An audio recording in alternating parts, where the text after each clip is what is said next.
I am Lauren Whitaker, 30, and literally last weekend my rep as the family's quiet anchor? Yeah, it totally backfired. The stability I'd worked my butt off to maintain for years, it blew up into a full-on family showdown at my grandfather's will reading. My sister Selena, the golden child, straight up expected me to fade into the background as usual, and when I didn't, the room went dead silent. "You're just embarrassing yourself, Lauren," she hissed, with everyone. Our parents, cousins, even the lawyer, staring like I'd grown horns. But here's the tea. Their shade didn't break me. It lit a spark. I'm not just pushing back, I'm about to flip the script and change everything. Drop a comment telling me where you're watching from, hit subscribe, and stay with me for the most satisfying twist you'll ever hear. Looking back, it's almost unreal what I'd do once that will was read. I've always been the invisible one.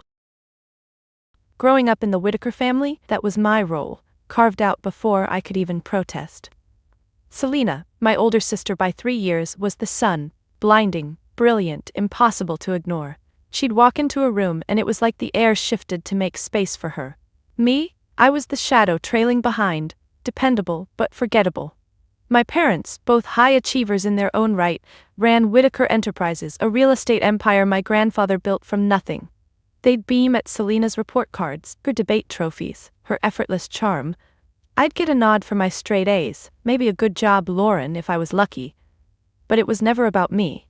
It was about keeping the peace, holding things together when Selena's tantrums or mom's stress or dad's late nights threatened to crack the family facade. Last weekend, though, everything changed. I got the call Thursday night. Grandpa's will was being read Saturday at the lawyer's office downtown. I hadn't seen him in months, not since his health took a sharp turn. He'd always been my soft place to land, the one who'd slip me a 20 and wink, saying, "For being you." But I didn't expect much from the will. Selena was the obvious heir, the one everyone assumed would carry the Whitaker name forward. I figured I'd get a keepsake, maybe his old watch or a photo album. The thought of sitting through another family event, watching them fawn over Selena while I blended into the wallpaper, made my stomach twist. I sat on my couch, clutching my phone, staring at the text from Mom. "Be there at 10 a.m. sharp. Don't embarrass us." I didn't want to go. My apartment, small but mine, was my sanctuary. Books stacked on every surface. A half-finished painting on an easel. My laptop glowing with the spreadsheets I'd been pouring my heart into for years. That was my secret, the thing nobody in the family knew. I'd been working on a side project, a real estate analytics tool, something I'd built from scratch. It wasn't just a hobby, it was my lifeline. Proof I was more than the quiet sister. But they'd never ask, so I never told. Instead, I'd show up to the reading, nod politely, and swallow the familiar sting of being overlooked. Friday night, I couldn't sleep. I kept replaying Grandpa's last words to me, months ago when I'd visited him in the hospital. He'd grabbed my hand, his grip surprisingly strong, and said, "Lauren, you're the one who sees everything." I thought he meant it as a compliment, but now, pacing my apartment, I wasn't sure. Did he see me? Really see me? Or was I just the one who noticed the cracks nobody else bothered to fix? I stood at my window watching the city lights blur, my fingers twisting the hem of my sweater. I wanted to believe he'd seen me, but doubt gnawed at my edges. The morning of the reading, I chose my outfit carefully. Black slacks, a crisp white blouse, nothing flashy. I didn't want to give Selena or Mom any ammunition. My hands shook as I tied my hair back, my reflection in the mirror looking more like a nervous intern than a woman about to face her family's judgment. I grabbed my keys, my purse, and a deep breath, then headed out. The drive to the lawyer's office was a blur of traffic and my own racing thoughts. What was I walking into? Another round of Selena's smug smiles, Dad's distracted nods, Mom's sharp glances like I was a puzzle piece that didn't quite fit. I parked outside the sleek glass building, my heart hammering. The elevator ride to the 10th floor felt like an eternity, each ding ratcheting up my nerves. When the doors opened, I saw them. My family, already seated in the lawyer's conference room, their voices carrying through the glass door. Selena's laugh, sharp and confident, cut through the hum. Mom's clipped tone followed, probably correcting someone. Dad was there too, scrolling his phone, as usual. I smoothed my blouse, squared my shoulders, and pushed the door open. The air felt heavy, like stepping into a storm cloud. Selena's eyes flicked to me, her smile tightening just enough to notice. "Lauren," she said, her voice syrupy, "you made it." I nodded, taking the seat farthest from her, my fingers digging into the armrests. The lawyer, Mr. Hargrove, shuffled papers at the head of the table, his glasses slipping down his nose. He didn't look up as he said, "We'll begin shortly." My family's chatter resumed, a familiar rhythm of Selena dominating, Mom agreeing, Dad half listening. I sat there, invisible as always, my heart sinking with the weight of it. But something else stirred too. A spark, faint but stubborn. Whatever happened today, I wasn't going to let them dim it. As Mr. Hargrove cleared his throat and began organizing his folders, the room's chatter dipped into a lull, giving me a moment to sink deeper into my chair. My fingers traced the edge of the polished mahogany table, feeling the cool wood under my nails, a small anchor against the rising tide of memories. Sitting there, surrounded by the people who'd shaped my invisibility, the past came rushing back like a wave I couldn't hold off. It wasn't just today. It was every day, every milestone where I'd been pushed aside while Selena shone. I stared at the grain of the table, my mind pulling me back to those moments, one after another, each one a quiet stab that had built this wall around my heart. It started early, back when we were kids. I remember my 10th birthday vividly. It fell on the same day as Selena's school play. She'd landed the lead role in some fairy tale production, prancing around as the princess with her golden curls and perfect lines. Mom had spent weeks sewing her costume, Dad rehearsing her cues every night after dinner. My birthday, it got folded into the celebration. "We'll do cake after the show," Mom said, her hands busy pinning Selena's hem. I nodded, swallowing the lump in my throat, and helped set the table for the after-party. That night, the house filled with applause for Selena, neighbors clapping her back, aunts gushing over her talent. My cake sat in the corner, candles unlit until almost midnight. When they finally sang to me, it was rushed, everyone's eyes glazed from the excitement. Selena blew out half the candles by accident, and everyone laughed. I forced a smile, my small hands clutching a fork, poking at the frosting while they toasted her future stardom. My gift? A book on organization, because you're so good at keeping things tidy, Lauren. No one asked what I wanted. Flash forward to high school graduation. I'd busted my gut for 4 years. Valedictorian, captain of the debate team, even started a tutoring program for underprivileged kids that got mentioned in the local paper. I poured everything into it, staying up late to plan sessions, my desk littered with notes and thank you cards from the students I'd helped. The night before commencement, I showed Mom the article, my heart pounding with hope. She glanced at it, her brows furrowing. "That's nice, honey, but look at this. Selena just got accepted to that prestigious internship in New York." Selena had majored in marketing at college, landing gigs that sounded glamorous, even if they were mostly fetching coffee for executives. Graduation day, the family section was packed with balloons and signs for her. She'd finished a semester early and was back to celebrate. My speech? They clapped politely, but the real cheers came when Selena crossed the stage for her honorary mention. At the dinner afterward, Dad raised his glass to our rising star, his eyes on her. I sat there, my diploma in my lap, fingers twisting the tassel, the weight of being second best pressing down like an invisible hand on my shoulder. College was more of the same, but sharper. I majored in business analytics, grinding through nights in the library, building models that predicted market trends with scary accuracy. My senior project won an award from the department, a scholarship for grad school if I wanted it. I called home excited, my voice shaking as I described how I'd coded the entire thing myself. Mom listened for a minute, then interrupted. "That's great, Lauren. Oh, hold on, Selena's calling. She just closed her first big client deal." Click. Selena had dropped out of her program to pursue opportunities, which meant schmoozing at events and landing a sales job at a rival firm. Her big deal was a small contract, but you'd think she'd invented the wheel. When I visited home that summer, the fridge was plastered with her business cards, her photos from networking mixers. My award certificate? Tucked in a drawer. I found it later, crumpled under some junk mail. Dad patted my back once, saying, "You're the steady one, kid, we need that." But his pride was reserved for Selena's flash. The promotions, the parties, the way she commanded attention. I'd clench my fists under the table during family dinners, nails digging into palms, forcing nods while they recounted her latest triumph. Even in adulthood, it didn't stop. 2 years ago, I organized Grandpa's 80th birthday party single-handedly. He was already frail, but I wanted it perfect. Hired the caterers, decorated the venue with his old photos, even compiled a video montage of family stories. It took weeks, my evenings filled with calls and edits, my eyes burning from screen time. The night of the party, everyone raved. But who got the credit? Selena, for showing up in a designer dress and giving a toast that had them in tears. Our Selena, always so eloquent, Mom beamed, hugging her tight. I stood in the kitchen, wiping counters, my back aching from setup, listening to the laughter. No one noticed I'd skipped lunch to finalize the playlist.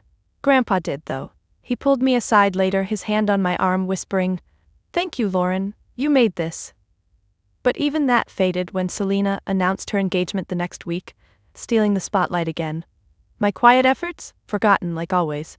Last Christmas hammered it home. I just finished a massive project at work, streamlining operations for my company, saving them thousands.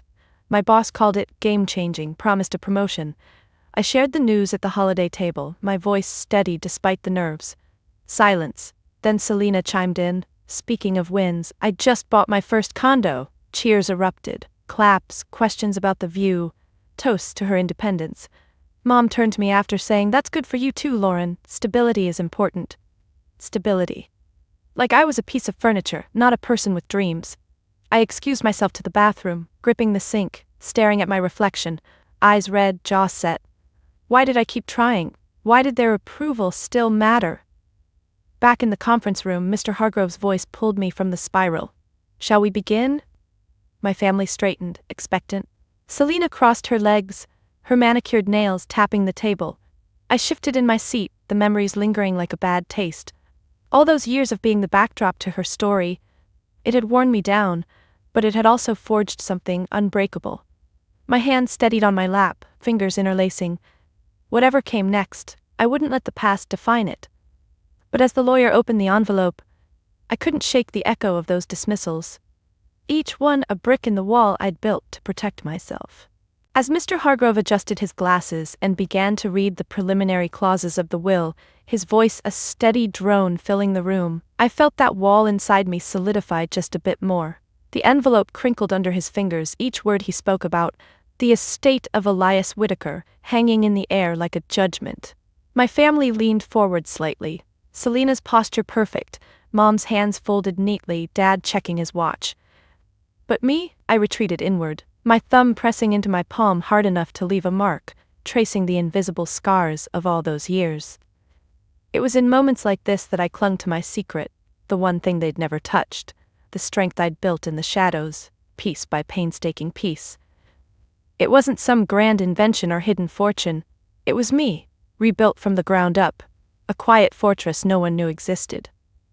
And as the lawyer paused to clear his throat again, my mind slipped back to the night it all started, the aha that cracked open my world. It was about 5 years ago, right after that Christmas where Selena's condo announcement had eclipsed my promotion. I'd driven home that night, tears blurring the highway lights, my grip on the steering wheel so tight my knuckles ached. Why did I keep showing up? Why did I let their indifference define me? I pulled into my apartment parking lot, engine idling, forehead resting on the wheel. The radio hummed some pop song about breaking free, but it felt mocking. Then, in that quiet car, something shifted. It wasn't dramatic, no lightning bolt or epiphany voice. Just a simple thought. What if I stopped waiting for them to see me? What if I saw myself? I sat up, wiping my face with my sleeve, staring at the dashboard clock ticking past midnight. That was the aha, the realization that my dependability wasn't a weakness, it was my power. They'd always called me the reliable one, like it was a consolation prize, but what if I turned it into something unbreakable? I turned off the car, grabbed my keys, and went inside, my steps heavier but purposeful. That night, I didn't sleep. Instead, I sat at my kitchen table, notebook in hand, jotting down everything I'd ever done that they ignored. The tutoring program, the analytics projects, the way I'd mediated family fights without credit. It was a list of proofs, evidence that I mattered. My pen scratched furiously, ink smudging under my palm, and by dawn, I had a plan. Nurture this in secret, build it into something so solid no one could dismiss it. The struggle began the next day, and it was intense, grinding me down in ways I hadn't anticipated. I started small, carving out time after my day job at a mid-level real estate firm. Nothing glamorous, just data entry and reports. But evenings became my battlefield. I'd come home exhausted, shoulders slumped, but force myself to the desk. First, I enrolled in online courses, business strategy, leadership, even psychology to understand why families like mine functioned on favoritism. My eyes would burn from the screen, fingers cramping over the keyboard as I typed notes. There were nights I'd stare at the ceiling, doubt whispering that I was fooling myself. "Who are you kidding, Lauren? You're not Selena." I'd clench the bedsheets, breathing deep to push it away. To fight back, I set rituals, a cup of tea at 8 p.m., no distractions, 2 hours minimum. Micro actions built the habit, placing my laptop on the table before dinner so it stared at me like a challenge, dimming the lights to focus, even whispering affirmations under my breath. "You see everything, use it." But the real grind was applying it. I volunteered for tougher projects at work, ones no one wanted, analyzing failing properties, predicting market dips. My boss noticed, giving me more responsibility, but I kept it quiet from family. No mentions at dinners, no seeking praise. It was mine. Months turned into years, and the struggle deepened. There was the time I hit a wall about a year in. I'd been developing that analytics tool in secret, a software that crunched real estate data to spot undervalued properties. It started as a hobby, born from Grandpa's stories of building the company. But coding it? Brutal. I'd spend weekends debugging, my apartment littered with coffee mugs and scribbled printouts. One Saturday, after 12 hours straight, it crashed again. Data lost, screen frozen. I slammed the laptop shut, fists pounding the table, hot tears streaming. "Why bother?" I muttered, pacing the room, kicking a stray sock across the floor. My phone buzzed. Mom texting about Selena's latest promotion. I ignored it, sinking to the floor, back against the wall, knees drawn up. In that low moment, I almost quit. But then I remembered Grandpa's wink, his quiet faith. I dragged myself up, reopened the laptop and fixed it line by line, fingers trembling on the keys. That breakthrough? It saved the project. Each fix was a victory, a brick in my inner wall. The hidden success came gradually, like dawn creeping in. By year 3, the tool was functional. I'd tested it on real data, spotting trends that impressed my boss enough for a quiet raise. But I didn't stop. I refined it, adding AI elements from free tutorials, my nights a blur of code and trial runs. At work, I became indispensable, the one who foresaw risks, streamlined deals. Colleagues started seeking my advice, my inbox filling with, "Thanks, Lauren, you saved us." I'd nod, a small smile tugging my lips, but inside, a glow, warm and private. Personally, it transformed me. I started boundaries, skipping family events that drained me, saying no to Selena's favors like covering her shifts and family obligations. My posture changed. I stood taller, eye contact steadier. Friends noticed. "You're different, Lauren." Confident. I'd shrug, keeping the secret locked away. The pinnacle was last year. Using the tool, I independently invested in a small property flip. It profited big, enough for a down payment on my own place if I wanted. But I banked it, silent. No boasts, no reveals. It was my validation, earned in the dark. This growth stayed hidden because sharing it would invite their judgment. What if they dismissed it as cute? Or worse, claimed credit? So I nurtured it alone, a massive success in self-reliance. My dependability evolved, from family glue to my own anchor. I'd catch myself in mirrors, seeing not the shadow, but a woman with quiet power, fingers no longer twisting in anxiety, instead, steady, ready. Back in the conference room, Mr. Hargrove's voice droned on, listing minor bequests. Aunt's jewelry to Mom, stocks to Dad. My family nodded approvingly, Selena's nails still tapping. I sat there, the secret humming inside me like a shield. Whatever the will held, I had this. My thumb eased off my palm, the mark fading. The struggle had forged me, the success sustained me. As the lawyer turned the page, announcing the main inheritance, I exhaled slowly, unprepared for how it would all collide. As the lawyer turned the page, his fingers rustling the thick paper with a sound that echoed too loudly in the tense room, I exhaled slowly, my breath catching in my throat. The announcement of the main inheritance hung in the air like a suspended blade. And in that split-second pause, My mind pulled me back. Not to distant memories, but to yesterday, the eve of this inevitable judgment. It was as if my brain needed one last anchor before the storm hit, replaying the hours I'd spent steeling myself for today, all while my own quiet world teetered on the edge of something massive. Selina shifted in her seat across the table, her eyes flicking impatiently to Mr. Hargrove, but I was already gone. Lost in the details of that Friday, the day before the reading, when I'd reluctantly prepared for yet another family gathering where I fully expected to be sidelined, overlooked, and left to pick up the emotional pieces. Yesterday morning started like any other, but with an undercurrent of dread that made everything feel heavier. I woke up early, the alarm on my phone buzzing insistently on the nightstand. I reached over, my hand fumbling in the dim light, silencing it with a swipe. The screen glowed with notifications, emails from work, a reminder about the will reading, and one cryptic message from my investor contact. Call me! Big news on the deal. My heart skipped, but I pushed it aside for now, swinging my legs out of bed and padding to the bathroom. The mirror fogged from the hot shower, and as I wiped it clear, I stared at my reflection, bags under my eyes from another restless night, jaw set in determination. This wasn't just about the family. My secret project, the analytics platform I'd built in the shadows, was on the verge of a life-changing deal. A venture firm had been circling it for weeks, impressed by the demo I'd sent anonymously. If it closed, it could mean independence, validation on my terms. But today was about surviving the Whitakers. I dressed slowly, choosing the same outfit I'd wear to the reading. Nothing too bold, just enough to blend. As I buttoned my blouse, my fingers trembled slightly, catching on the fabric. Why did this still get to me? The will reading wasn't an annual dinner, but it felt like one of those forced family rituals. Thanksgivings where Selina dominated the conversation, Christmases where my contributions were footnotes. Grandpa's death had hit hard. He'd been the buffer, the one who saw past the noise. Now without him, it would be raw. I imagined the scene, Mom's tight smiles, Dad's absent nods, Selina's subtle digs. "Still at that little job, Lauren," she'd say, her voice laced with pity. I'd nod, swallow the retort, keep the peace. My nails dug into my palms as I folded the blouse's cuffs, a small pain to ground me. No, today I'd hold my ground, even if silently. Breakfast was mechanical, oatmeal in a bowl, like spoon clinking against the ceramic as I stirred in berries. I sat at my kitchen table, laptop open beside me, unable to resist checking on the project. The analytics tool, which I'd named Insight Edge in my head, had evolved from a personal hobby into something real. It used AI to predict real estate shifts, spotting opportunities the big firms missed.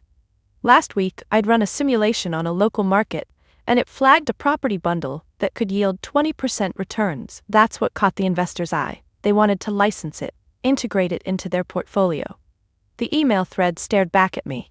"We're close, just need your green light on terms." My spoon paused midair, oatmeal dripping back into the bowl. This deal could change everything. Fund my own startup, prove I didn't need the family empire. But doubt crept in. What if it fell through? What if the family drama derailed me? I set the spoon down, pushing the bowl away, appetite gone. My fingers hovered over the keyboard, typing a quick reply. "Let's discuss Monday. Family obligation this weekend." Send.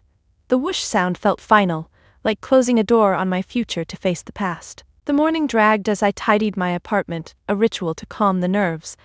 I dusted shelves lined with books on data science and business, my hands wiping slowly, methodically. Each swipe was a micro-distraction, fingers gripping the cloth, knuckles whitening as I thought about Grandpa's letter. No, not the one in the will. The last one he'd sent me months ago, tucked in my drawer. "You're the steady hand, Lauren," he'd written, his handwriting shaky but warm. I pulled it out now, sitting on the edge of my bed, unfolding the paper with care. The creases were worn from rereading. He acknowledged my visits, the way I'd listen without interrupting, unlike Selina's dramatic stories. "You see the truth," he ended. Tears pricked my eyes. I blinked them back, folding it away. Why couldn't the others see that? Preparing for tomorrow meant armoring up, reminding myself of his words, building that internal shield. I stood, pacing the room, feet sinking into the rug. Each step, an affirmation. You don't need their approval. But the knot in my stomach tightened. By afternoon, the reluctance peaked. I tried to distract with work, diving into the tool's code. My cursor blinked on the screen, fingers tapping keys to tweak an algorithm. It was soothing. The logic, the predictability, unlike family. But thoughts intruded. What if the will confirmed everything? Selena getting the lion's share, me a token gesture. I'd be the afterthought again. My hands paused, hovering over the keyboard, nails picking at a cuticle. The investor called then, his voice upbeat through the speakerphone. Lauren, this could be huge. Their offer's solid, 6 figures up front, royalties after. I leaned back in my chair creaking, staring at the ceiling fan spinning lazily. I know, just timing. He pushed. Don't let it slip. We hung up, and I buried my face in my hands, elbows on the desk, pressure building behind my eyes. The deal was my escape, but facing the family felt like walking into a trap. Why prepare at all? Skip it. Focus on this. But Grandpa deserved better. I'd go for him. Evening brought the final prep. I cooked a simple dinner, pasta boiling on the stove, steam rising as I stirred sauce. The rhythmic motion calmed me, spoon scraping the pot's bottom. I ate alone, fork twirling noodles, mind rehearsing responses. If Selena bragged, smile and change the subject. If Mom criticized, nod and excuse myself. My free hand clenched the napkin, twisting it into a ball. This wasn't just anticipation, it was exhaustion from years of it. After dinner, I washed dishes, water running hot over my hands, suds bubbling. Each plate rinsed was a small victory, control in chaos. Then the call from Mom, don't be late tomorrow, and Lauren, dress appropriately. Click. No hello, no how are you. I dried my hands on a towel, fabric rough against skin, hanging it with a sharp snap. That sparked anger, fingers balling into fists, nails biting palms. Why did her words still sting? Bedtime was restless. I lay under the covers, with phone scrolling through old photos, Grandpa and me at the park, his arm around my shoulders. My thumb swiped slowly, pausing on one where Selena photobombed, stealing the frame. I set it down, turning off the light, darkness enveloping. Thoughts raced, the deal, the reading, my worth. I curled on my side, hand under the pillow, breathing deep to slow my heart. Tomorrow would be Judgment Day, but I had my secret edge, literally, inside edge, poised to launch me forward. As sleep finally came, fitful and shallow, I clung to that. Sidelined or not, I was building my own path. The lawyer's voice snapped me back, the room sharpening into focus. And now the controlling interest in Whitaker Enterprises. My family leaned in, expectant. Yesterday's prep felt like armor now, thin but there, whatever came I'd face it. My family leaned in, expectant, the air in the conference room thickening like syrup as Mr. Hargrove paused once more, his eyes scanning the document as if savoring the drama. But before he could dive into the heart of it, the chatter reignited, subtle at first, then building, a familiar gauntlet I had to navigate just to breathe in their presence. Selena turned her head slightly, her gaze landing on me like a casual afterthought, her lips curving into that practiced smile that never reached her eyes. So, Lauren, she said, her voice cutting through the hum, loud enough for everyone to hear but laced with that faux warmth. What have you been up to lately? Still plugging away at that, what was it, data thing? Her fingers drummed lightly on the table, nails clicking in rhythm, while Mom nodded along, her own smile tight, expectant. Dad glanced up from his phone for a split second, then back down, as if my answer was background noise. I felt my cheeks flush, the heat rising under my collar, but I kept my expression neutral, my hands folding in my lap to hide the way my fingers intertwined, knuckles whitening. It was always like this, the barrage starting innocently, but each question a probe, each compliment a veiled jab, designed to remind me of my place. I swallowed, my throat dry, and managed a steady reply. Yeah, still at the firm, working on some analytics projects. Simple, factual, no invitation for more. But Selena wasn't done. She tilted her head, her earrings catching the light, dangling like tiny trophies.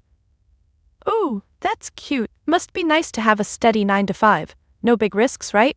I've been swamped with client meetings. Closed a deal last week that could expand the company's reach into commercial properties. She leaned back, crossing her legs, her heel tapping the floor softly, a subtle punctuation to her triumph. Mom chimed in immediately, her hand reaching out to pat Selena's arm, fingers lingering in approval. We're so proud of her. It's not easy in this market, but Selena's got that Whitaker drive. The words hung there implied. Unlike you. I nodded, forcing a small smile, my lips pressing together tightly, while inside my stomach twisted, the familiar ache blooming like an old bruise. Dad finally looked up, his phone screen dimming as he set it down with a soft clack. "How's the apartment holding up, Lauren? You still in that little place downtown?" His tone was offhand, but the little landed like a pinprick, diminishing everything, my independence, my choices. I shifted in my seat, the leather creaking under me, my foot accidentally brushing the table leg. "It's fine, cozy." He grunted, a non-committal sound, then added, "You know, if you ever need help with rent or anything." Trailing off, as if the offer was generous, but really, it was a reminder that I wasn't making it like Selena, who bragged about her condo payments being a breeze now. Mom's eyes flicked to me, her brows arching slightly. "You should think about moving closer to us. It'd be easier to keep in touch."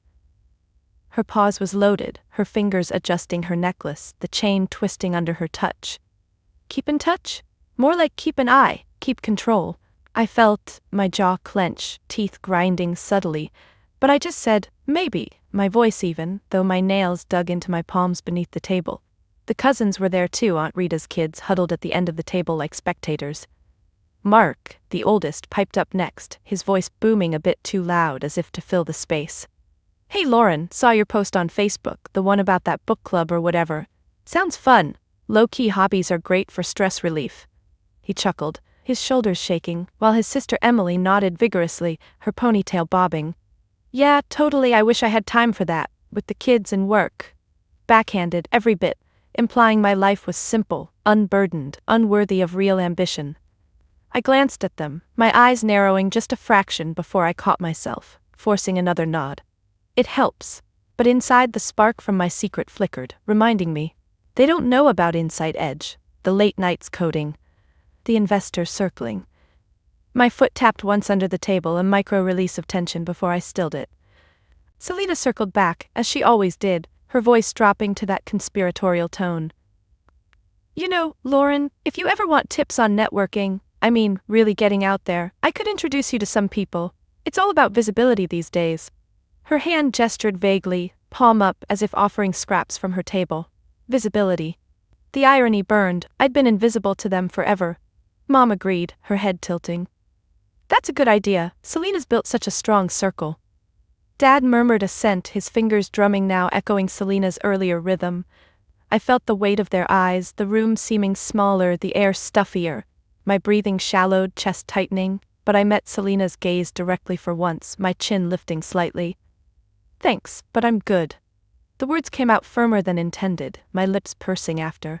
A beat of silence followed, Selena's smile faltering just a hair, her eyes widening fractionally before she recovered with a laugh.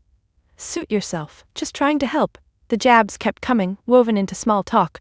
Aunt Rita, who'd been quiet, leaned forward, her glasses slipping down her nose. "Lauren, dear, are you seeing anyone? A nice partner might motivate you." Her hands clasped together, knuckles prominent, as if praying for my redemption. Emily jumped in. "Oh yeah. My friend set me up last year, changed everything." More implications. Alone, unmotivated, incomplete. I twisted my ring on my finger, the metal cool and grounding, replying softly, "Not right now, focused on work." They exchanged glances, pitying, knowing, Selena's eyebrow arching subtly. Dad cleared his throat. "Family's important, Lauren, don't wait too long." As if my choices were delays, not decisions. Each word chipped away, but I endured, my posture straight, shoulders back despite the urge to slump. Micro-actions betrayed them.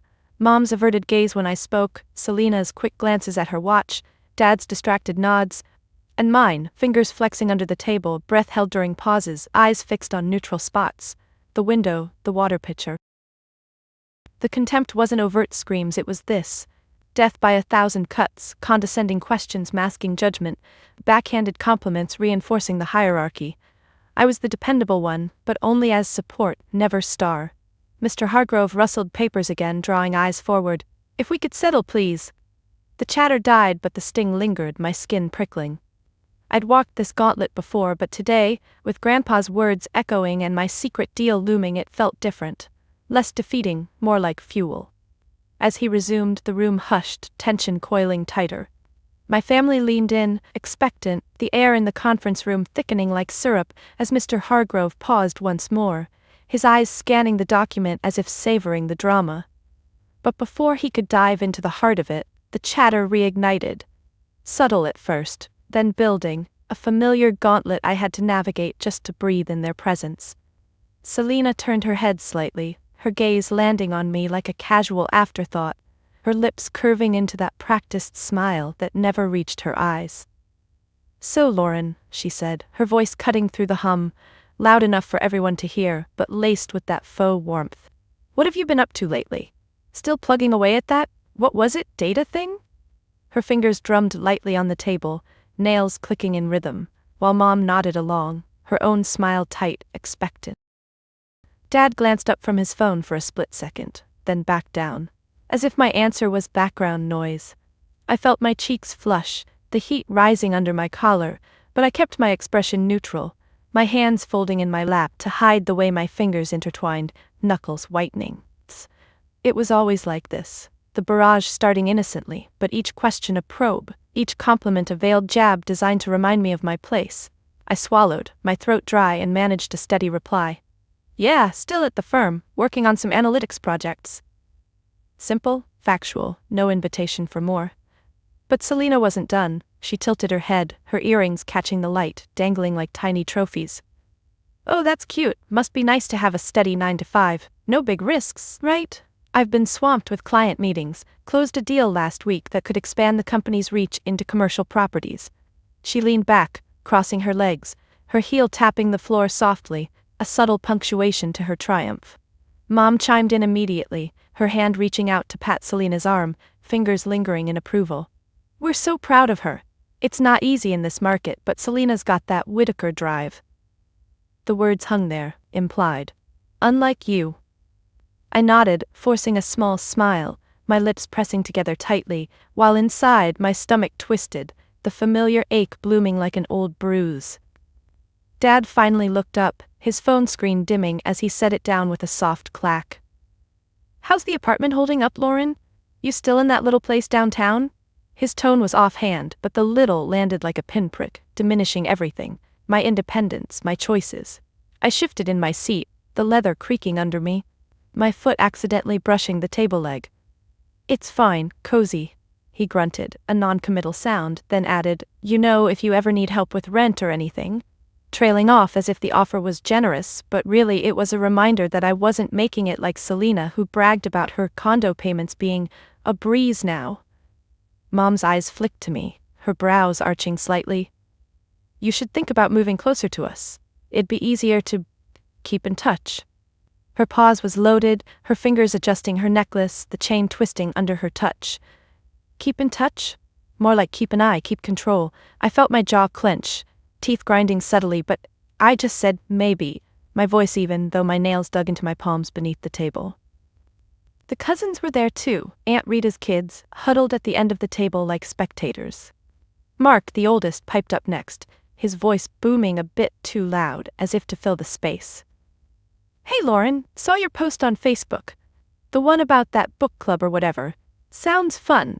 Low-key hobbies are great for stress relief." He chuckled, his shoulders shaking, while his sister Emily nodded vigorously, her ponytail bobbing. "Yeah, totally, I wish I had time for that, with the kids and work."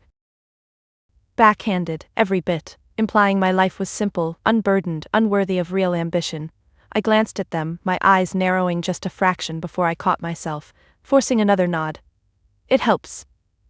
But inside, the spark from my secret flickered, reminding me, they don't know about Inside Edge, the late nights coding, the investor circling.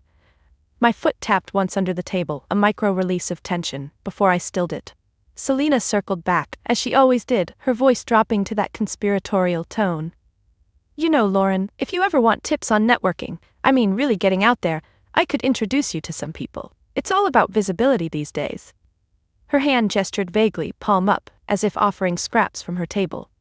Visibility. The irony burned, I'd been invisible to them forever. Mom agreed, her head tilting.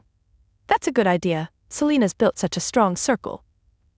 Dad murmured assent, his fingers drumming now, echoing Selina's earlier rhythm.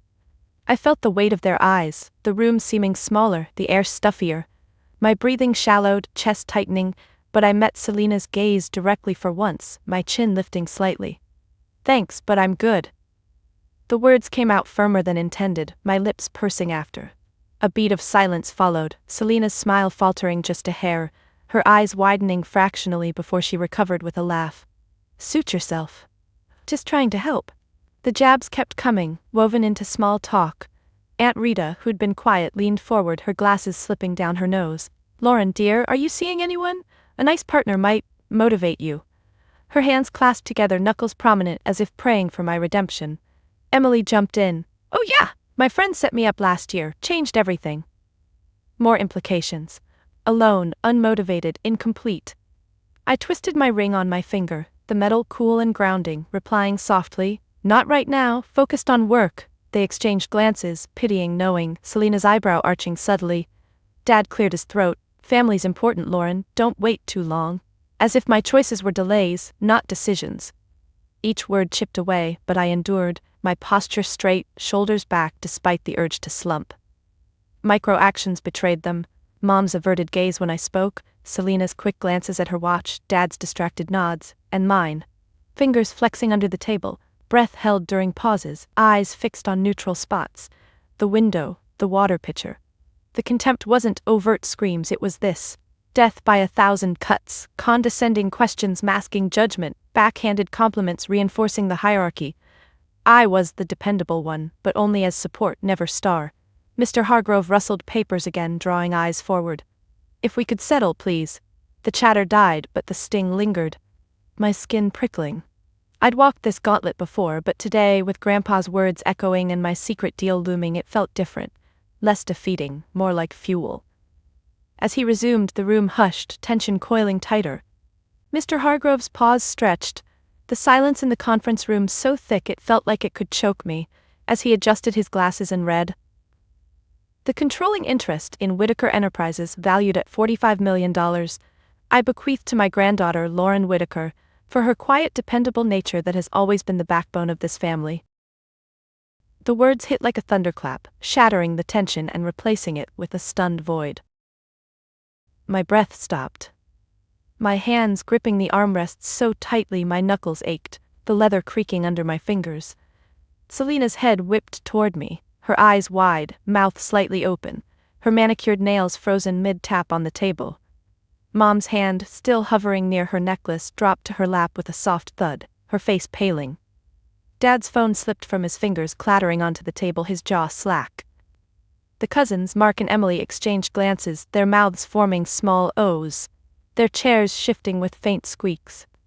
I sat there, heart pounding so loud I swore they could hear it, my eyes fixed on the lawyer, who looked up with a calm nod as if he'd expected this all along.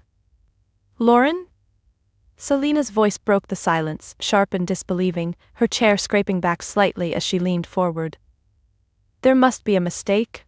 Her words weren't a question, they were an accusation, her lips curling into a half-smile that didn't reach her eyes. Mom recovered next, her voice clipped, hands clasping together tightly, knuckles whitening. Mr. Hargrove, could you clarify? Selina has been integral to the company's growth. Dad nodded, his fingers retrieving his phone but pausing, hovering over the screen. Elias wouldn't... Lauren's dependable, sure, but the company? His tone wavered, not cruel but bewildered, as if I were a puzzle piece jammed into the wrong slot. I felt their stares like needles, my skin prickling.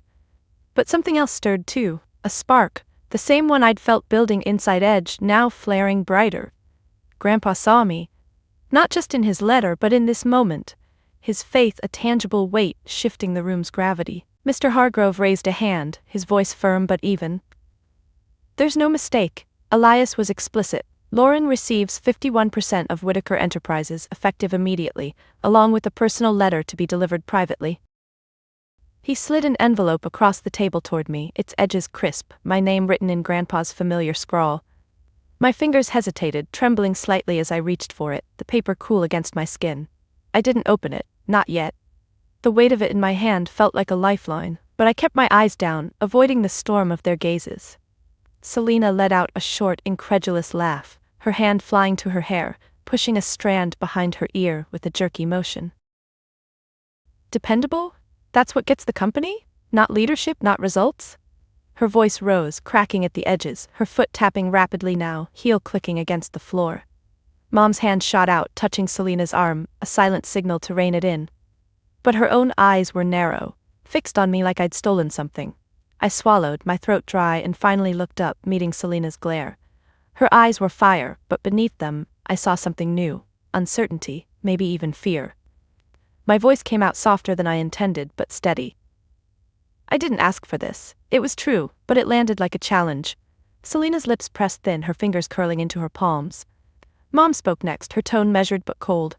Lauren, this is unexpected. You've never shown interest in the company.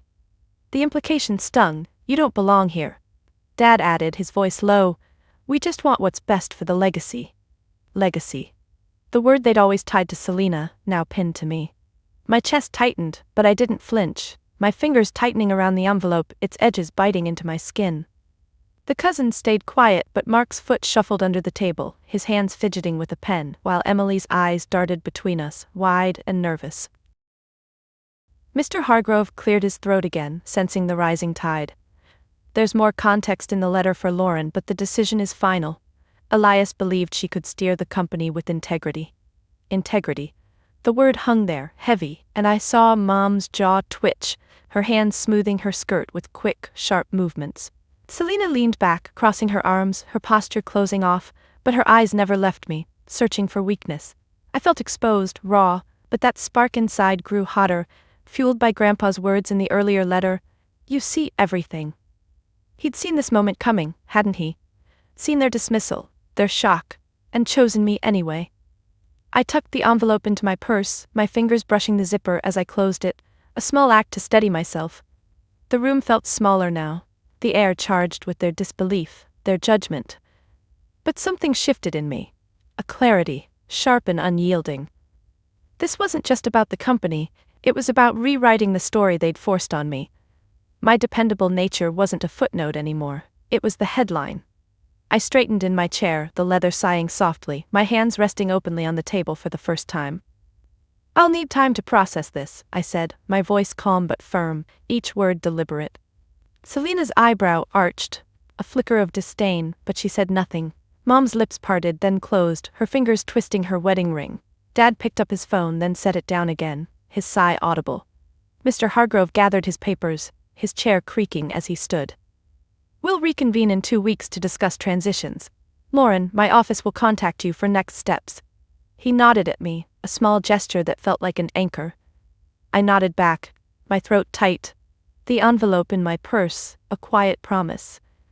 As he moved to leave, Selena stood abruptly, her chair scraping loudly, her heels clicking as she grabbed her coat. This isn't over, she muttered, not to me but to the room, her voice low but venomous. Mom followed, her hand on Selena's back, whispering something I couldn't hear. Dad lingered, his eyes on me for a moment, searching. Then he shook his head and walked out, phone in hand. I stayed seated, alone now except for the faint hum of the lights. My fingers traced the edge of my purse, feeling the outline of the envelope. The shock of it, the company, the letter, their reactions swirled in my chest, but so did something else. Power, raw and new. Grandpa had changed everything with one call, one decision, and now the room, the family, the future felt different.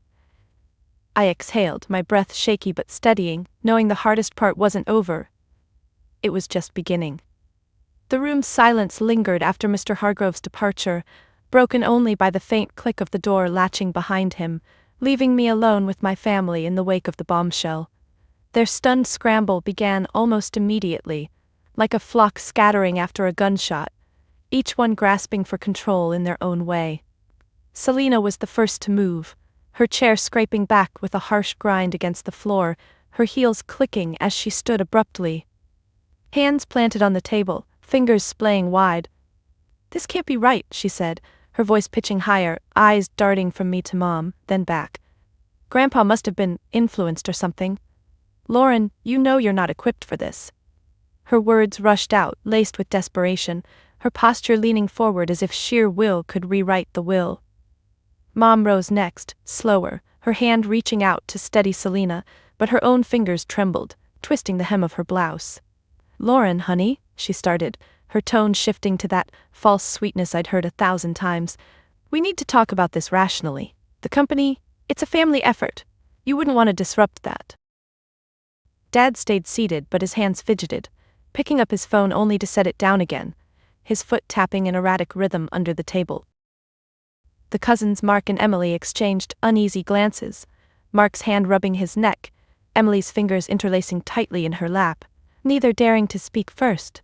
I sat there, the envelope in my purse a solid weight against my thigh, my heart still racing but my breathing steadying as I watched their chaos unfold. This was the scramble. Not just shock but a frantic attempt to reclaim the narrative, to pull me back into the shadow where they felt safe. Selina paced a short step, her arms crossing then uncrossing, her earrings swinging wildly. Think about it, Lauren, you've never even attended a board meeting. I have the experience, the connections. We could partner or something. Her voice cracked on the last word, her eyes pleading now, the smugness evaporated. Mom nodded vigorously, her head bobbing, hands gesturing vaguely. Exactly, we're a team. Grandpa probably meant for us to share responsibility. Dad finally chimed in, his voice gruff, fingers drumming on the table. Yeah, kid, let's not make hasty decisions. We can contest this if needed, for the good of the company. Contest. The word hung there, a threat veiled as concern, his gaze avoiding mine, fixed on the window instead. Their hypocrisy hit me like a wave, crystal clear in this moment, and I felt a calm settle over me, cool and unshakable, like slipping into a familiar coat. All those years of dismissing me, celebrating Selina's flash while ignoring my steadiness, and now they wanted partnership? Team? I straightened in my chair, the leather creaking softly, my hands unfolding to rest flat on the table, palms down, fingers spreading for balance. A team? I echoed, my voice even, not raised but cutting through their babble. They froze, eyes turning to me, Selina mid-pace, her heel hovering. I met each gaze in turn, Selina's wide and frantic, Mom's calculated, Dad's evasive, the cousins awkward. That's interesting, because for as long as I can remember the team has been everyone but me. I didn't rush, I let the words land, my fingers tracing a slow circle on the wood grain, a micro-action to keep my composure. Selina, you just said I'm not equipped. But who was there when Grandpa needed help with his finances last year? Not you, with your client dinners, me, quietly sorting his accounts. Her mouth opened, then closed, her hands dropping to her sides, fingers flexing. And Mom, Dad? Rational talk now? Where was that at every family dinner, when Selina's smallest win was a parade, and my efforts were nice at best? Mom's lips pursed, her hand rising to her necklace again, twisting the chain tighter, while Dad shifted in his seat, his foot stilling. You've built this family on favoritism, pretending it's merit. Selina's the star because she's loud, visible, but Grandpa saw what you ignored. Dependability isn't weakness, it's the foundation. My voice stayed calm, each sentence deliberate, my eyes steady on them. Mark cleared his throat, but Emily elbowed him subtly, her fingers still knotted. Selina recovered enough to interject, her voice sharper now, hands gesturing wildly. That's not fair. I've worked hard too. This is just a misunderstanding. But her tone wavered, her posture slumping slightly, the fight leaking out. I shook my head. A small movement, my hair brushing my shoulders. No, it's hypocrisy. You want me to share now because it benefits you. But when I needed validation, support, silence. I paused, letting it sink in, my thumb pressing lightly into the table, feeling the cool surface. Dad tried next, his voice softer, hands raising in a placating gesture. Lauren, we're family, we can work this out. Family, the word they'd wielded like a weapon to keep me in line. Family should see each other, I replied, my gaze locking on his until he looked away, his fingers retreating to his lap. Grandpa did. You didn't. The room felt charged, their scramble deflating under my words, faces paling as the truth exposed them.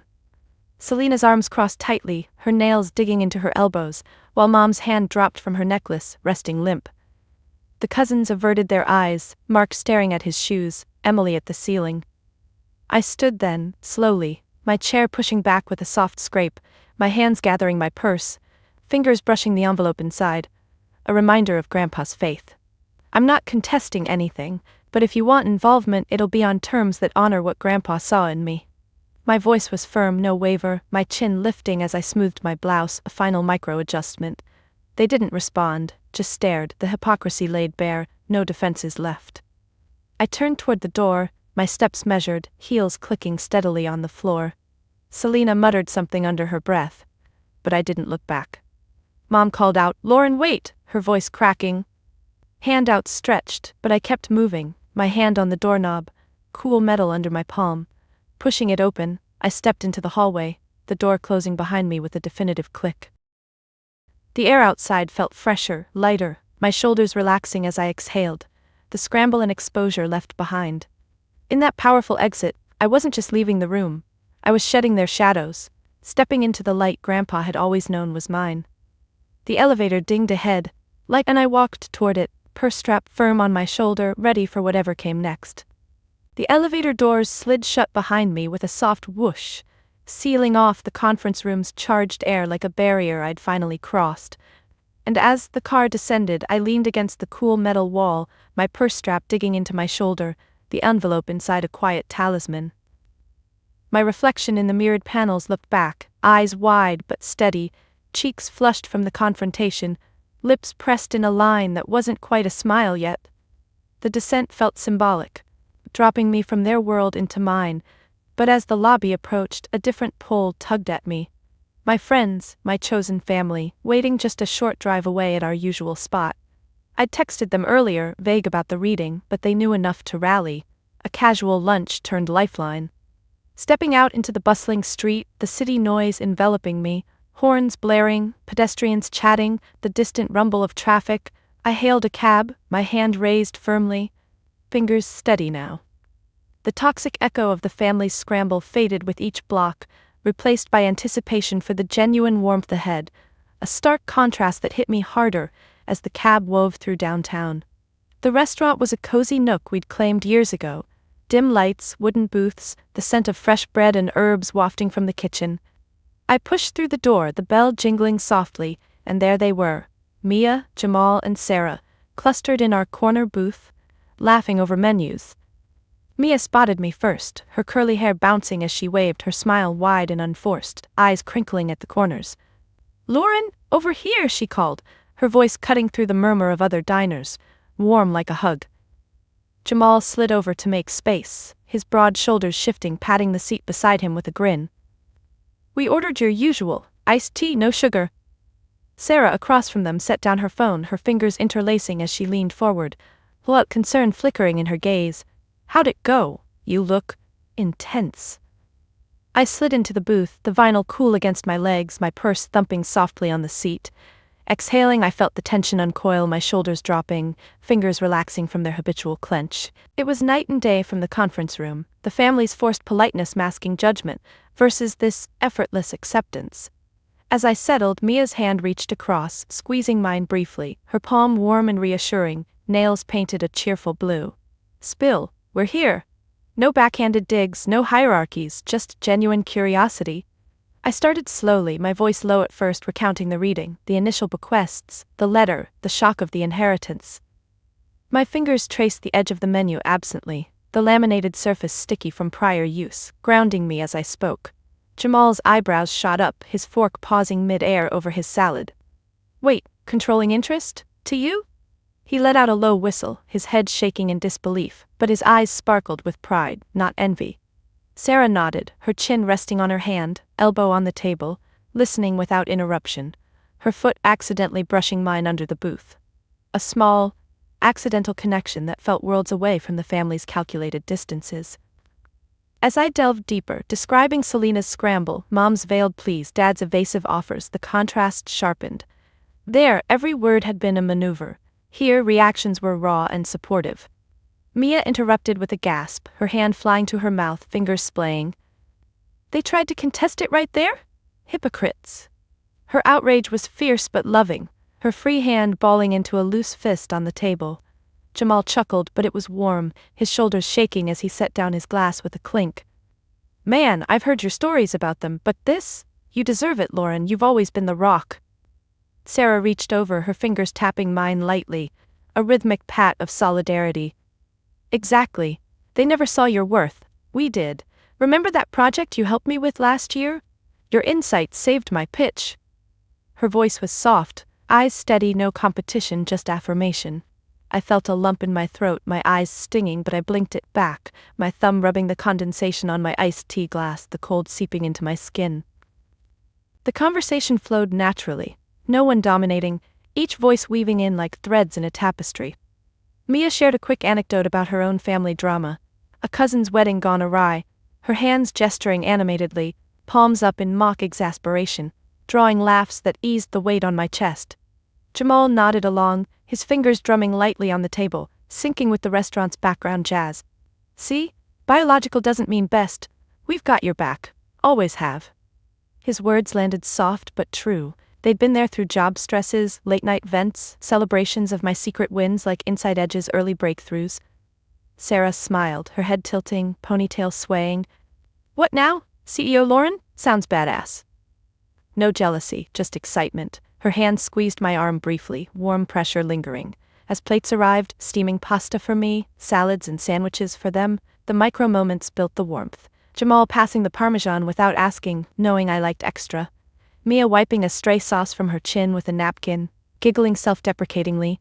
Sarah's foot nudging mine again, this time intentional. A silent, "I'm here." We ate slowly, forks clinking, my bites deliberate, savoring not just the food but the ease. In the family room, every glance had been loaded. Here, eyes met with openness, no averted gazes or tight smiles.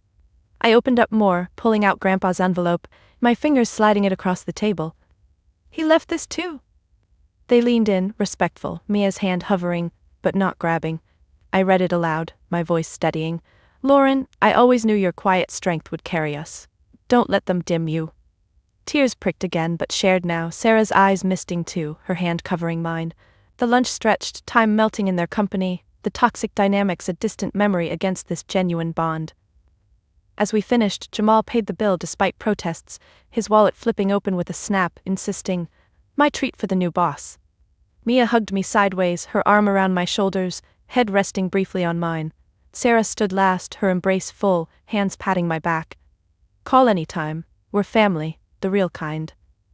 Walking out, the bell jingling again, the sun hitting my face, I felt lighter, valued not for what I could give, but for who I was. The contrast crystallized. Biological ties had bound me in shadows. These chosen ones lifted me into light. My steps were surer now, purse swinging, ready to embrace the new world they'd always seen in me. The sun dipped lower as I left the restaurant, its rays slanting through the city streets, casting long shadows that mirrored the ones I'd just stepped out of. But my steps felt lighter, buoyed by the warmth of my friends' support. Mia's hug lingered in my mind, her words echoing, "You've got this." As I hailed another cab, this time heading home to my apartment, where the aftermath of the will reading waited like an unopened package. The drive was quiet, the driver humming softly to the radio, and I stared out the window, my fingers idly tracing the seam of my purse, feeling the envelope inside. Grandpa's final letter. I hadn't opened it yet, saving it for solitude, but the weight of the day pressed on me now. The company's control was mine, but so was the fallout. Texts would come, calls, attempts to reel me back in. As the cab pulled up to my building, the familiar brick facade grounding me, I paid and stepped out, keys jingling in my hand, ready to build my fortress, one boundary at a time. Inside, the apartment welcomed me with its quiet chaos. Books piled on the coffee table, my laptop humming on the desk from where I'd left it that morning. I kicked off my shoes, toes flexing against the cool hardwood floor, and sank onto the couch, purse dropping beside me with a soft thud. My phone buzzed almost immediately, the screen lighting up with notifications. Mom, Selena, even Dad. A barrage I'd anticipated. I picked it up, thumb hovering over the first message from Mom. "We need to talk. Come over tonight." Simple, commanding, as if nothing had changed. My jaw tightened, teeth clenching briefly, but I set the phone down without replying, my hands folding in my lap, fingers interlacing to steady the tremor. This was the aftermath, the test. Would I fold or fortify?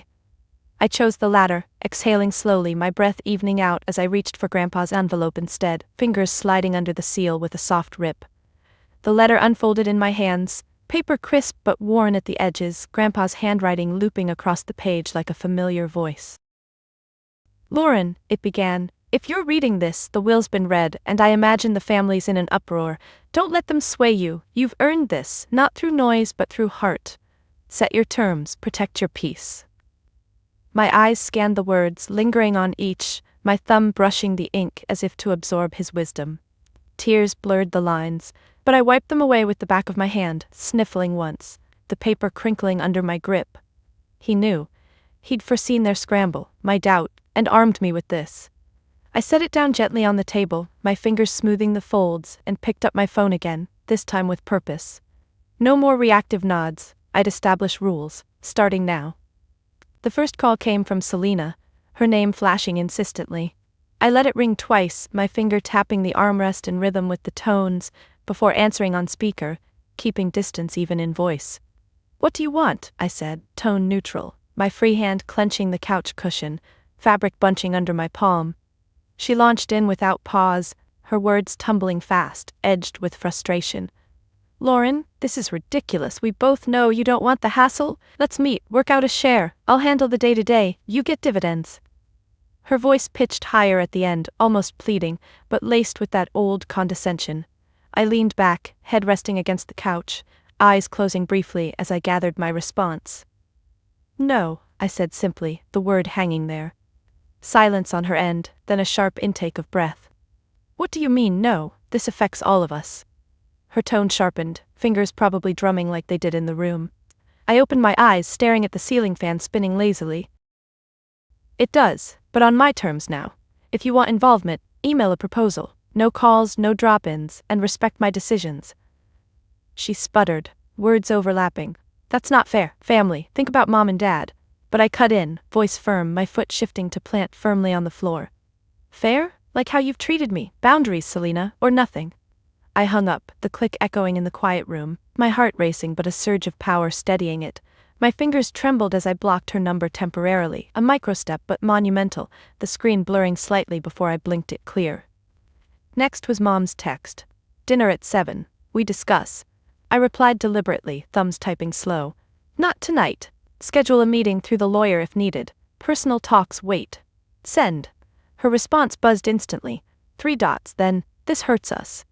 I set the phone down, ignoring it, my hands rubbing my thighs, knees bouncing once before stilling. Hurt?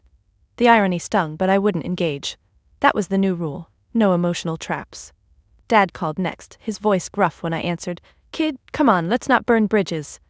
His words were measured, but I heard the undercurrent. Practical, always. I stood now, pacing the living room, feet patting softly on the rug, phone pressed to my ear. "Bridges? Dad, you've barely crossed mine. If it's business, fine. Personal, give me space." He sighed, audible rustle like he was shifting in his chair. "Your mom's upset. Selena too." Guilt trip, classic. My free hand balled into a fist, nails digging in, then released. "I know, but I'm done carrying that. Call Mr. Hargrove for next steps." I ended the call, my breath coming in short bursts, but I didn't redial. Instead, I moved to the kitchen, filling a glass with water, the faucet rushing cold over my fingers, a small cleanse. The cousins texted as a group. "Congrats, wild day, drink soon?" Neutral, probing. I replied, "Thanks, maybe later. Need time." Polite distance, no immediate yes, preserving my energy. As evening fell, shadows lengthening across the floor, more attempts trickled in, Aunt Rita's voicemail pleading unity. I listened, finger hovering over delete, then archived it. Each response built the fortress, clear, consistent, unyielding. My laptop beckoned next. I sat at the desk, opening emails, drafting to the lawyer. Set up transition meetings, family proposals in writing only. Fingers flew over keys, clacking rhythmically, the screen glowing against my face. This was handling the aftermath. Not avoidance, but control. By night, the phone quieted, my boundaries holding like walls. I curled on the couch with tea, mug warm in my hands, steam rising to fog my view. Grandpa's letter lay open, a beacon. I'd established the rules, engagement on my terms or none, no more invisibility, visibility, but guarded. My head leaned back, eyes closing, the day's weight lifting. The fortress wasn't isolation, it was peace, hard won and mine to defend. The morning light filtered through my apartment blinds, casting striped patterns across the floor that danced as a breeze rustled the curtains, and I sat at my desk, mug of coffee steaming in my hand, the bitter warmth grounding me as I stared at the laptop screen. 2 weeks had passed since the will reading, my boundaries holding firm like sentinels, filtering out the family's persistent probes, emails forwarded to the lawyer, calls screened, space claimed. But today was different. Today, I stepped into the role Grandpa had entrusted, not just inheriting Whitaker Enterprises, but reshaping it, using this unexpected success to forge a positive impact that honored his vision while reclaiming the family name on my terms. The board meeting loomed at noon, my first as controlling interest holder, and as I reviewed my notes, fingers scrolling the trackpad, the gravity settled in. This wasn't revenge. It was redemption, turning their dismissal into a legacy of substance. I dressed deliberately, choosing a tailored blazer over a simple blouse, the fabric crisp against my skin, buttons fastening with steady clicks. No flashy accessories, just Grandpa's old watch on my wrist, its ticking a quiet reminder. My reflection in the mirror showed a woman transformed, eyes resolute, posture unyielding. I grabbed my briefcase, papers rustling inside, and headed out, locking the door with a firm twist of the key. The drive to the company headquarters was a familiar route, but today it felt charged, each traffic light a pause to breathe, my hands gripping the wheel, knuckles paling, then relaxing. Parking in the reserved spot, mine now, I stepped into the lobby, heels echoing on marble, the receptionist nodding with a mix of curiosity and deference. "Miss Whitaker, they're waiting in the conference room." I nodded back, chin lifting, purse strap adjusted over my shoulder. The boardroom was a sleek space, long oak table, leather chairs, windows overlooking the city skyline. As I entered, the hum of conversation died, eyes turning, executives I'd known peripherally, family members who'd finagled seats, Mom and Dad at one end, Selena absent but her influence lingering in their tense postures. Mr. Hargrove sat at the head, nodding as I took the opposite chair, briefcase thumping softly on the table. "Let's begin," he said, his voice neutral, papers shuffling. My heart thudded, but I kept my expression calm, fingers interlacing on the tabletop, nails trimmed short and practical. The agenda started routine, financial reports, market updates, but I waited, biding time, my foot still under the table, ankle crossing and uncrossing subtly. When the floor opened for new business, I leaned forward, chair creaking faintly, my voice clear. "I have proposals for the company's direction." Heads tilted, Mom's eyes narrowing, her pen tapping the notepad once. Dad's fingers paused on his tablet. An executive, Mr. Ellis, nodded encouragingly. He'd been Grandpa's ally. I pulled out my folder, papers sliding across the table with a whisper, distributing copies. "Whitaker Enterprises has thrived on real estate, but we've overlooked impact, sustainable development, community reinvestment." My words flowed, rehearsed but sincere, fingers pointing to charts I'd prepared late nights, data from Insight Edge woven in anonymously. "We're shifting 20% of profits to affordable housing initiatives, green building standards mandatory, partnerships with local nonprofits." The room stirred, murmurs, pages flipping. Mom's hand rose, fingers splaying. "Lauren, this is ambitious, but risky. Our model works." Her tone was measured, but her eyes flicked to Dad for backup, necklace chain twisting under her thumb. I met her gaze directly, no flinch, my own hand gesturing to the projections. "Risky or necessary? Grandpa built this from nothing, valuing dependability over flash. We've chased profits, now we build legacy." Dad cleared his throat, his chair shifting, foot scuffing the carpet. "Costs could soar, shareholders..." But I interjected gently, voice steady. "Shareholders include me, majority, and data shows sustainability boosts long-term value. Look at the stats." Fingers tapped the paper, emphasizing rows I'd highlighted, the ink bold under fluorescent lights. Mr. Ellis chimed in, his nod approving, glasses slipping down his nose. "Intriguing. Aligns with Elias's ethos." More nods followed, executives leaning in, pens scratching notes. Mom's lips pursed, her pen setting down with a click, while Dad's fingers drummed once, then stilled, resignation creeping in. The discussion deepened, questions flying, logistics, timelines, funding. I answered each, drawing on years of analytics, my secret tool's insights guiding without reveal. "We'll pilot in underserved areas, renovate not displace," I said, flipping to a map, finger tracing proposed sites. An executive probed costs, I countered with breakdowns, numbers crisp from memory. Mom tried again, voice softer, hands folding. "This changes everything. Are you sure?" Her eyes searched mine, a hint of vulnerability, but I saw the undercurrent, control slipping. "Yes," I replied, chin firm, "because the Whitaker name should mean more than wealth, it should mean worth." Dad's sigh was audible, his hand rubbing his chin, stubble rasping. The room shifted, support building, votes, leaning my way. As approvals came, motions passed, hands raised, a quiet triumph bloomed. my shoulders relaxing, breath easing. This was reclaiming, not erasing the family but redefining, infusing positive change. Grandpa's watch ticked on, syncing with my pulse. Mom approached after, her steps hesitant, heels muted on carpet. "Lauren," but I raised a hand, palm up, gentle stop. "Business here, personal later." She nodded, retreating, fingers clutching her notepad. Dad lingered, eyes meeting mine briefly, a nod of reluctant respect before exiting. Leaving the building, briefcase lighter, I felt the impact ripple, emails already buzzing with follow-ups but positive, forward. The family name, once a shadow, now a banner I'd hoist on my terms, ethical, impactful, true to the quiet strength Grandpa saw. My steps quickened, sun warming my face, the city alive around me.